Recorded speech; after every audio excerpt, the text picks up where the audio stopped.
In the previous video, we looked at what a political actor does in a single text, how they frame problems, position actors, and present solutions. But political actors produce multiple texts, and those texts often change, endure, or contradict each other in time. In this video, we ask, what are the functions of change, stability, and discrepancy? That is the question Discourse Dynamism Analysis, DDA, is designed to answer.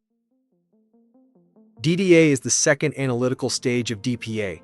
Its focus is not a single text, but multiple texts produced by the same actor over a defined period of time. The central premise is simple. Because the political environment constantly changes, political actors are compelled to adjust their discourse. DDA maps those adjustments and reads them as politically meaningful rather than as error or inconsistency. DDA operates in 3 steps. The first is the determination of change, identifying what has shifted in an actor's discourse over time. The second is the determination of stability, identifying what has remained constant. The third is the analysis of discrepancy, evaluating the relationship between those changes and stable positions to expose the strategic logic underneath. The first 2 steps are descriptive. The third is analytical. Before the 3 analytical steps begin, the analyst follows a preparatory procedure. First, a policy issue is selected. Second, a time frame is set.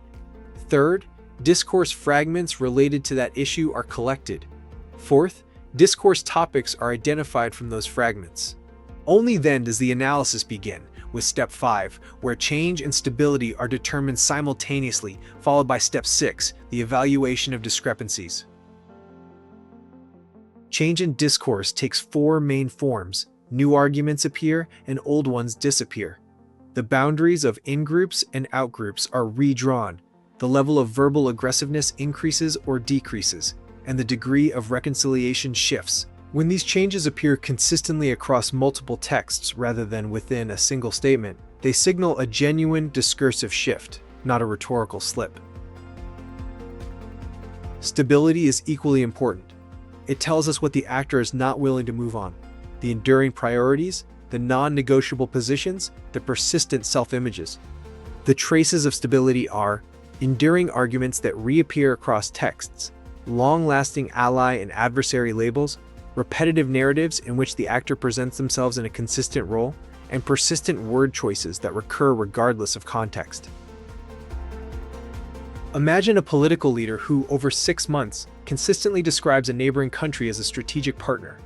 Then, following a diplomatic incident, the same country begins to appear in speeches as a source of instability. The adversary label is new, that is, change.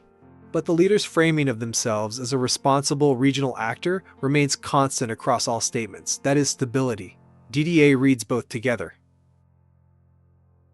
The third step asks, where do the changes and the stable positions come into tension? Discrepancy takes several forms. An actor may contradict a previously stated policy. They may ignore a point they previously emphasized, or suddenly overemphasize something they had previously dismissed. They may praise an actor they previously criticized, what DPA calls discordant consociationalism. Or they may sharply oppose an actor they previously supported, discordant antinomy. These discrepancies are not random. They are structurally produced responses to shifting political conditions. Discrepancies expose the gap between what a political actor says and what the structural conditions allow them to do.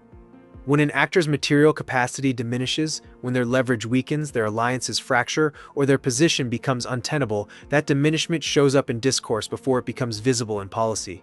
DDA makes that process legible. It turns contradiction into evidence. DDA does not evaluate whether a political actor is consistent or credible. It maps the trajectory of their discourse and reads each shift as a response to a changing political environment. Once that map is drawn, the analyst is ready for the third and final stage of DPA, political analysis, which connects those discursive patterns to the non-discursive structural conditions that produce them. That is the subject of our next video. If you would like to read more about DPA, you can download the full book for free. Thank you.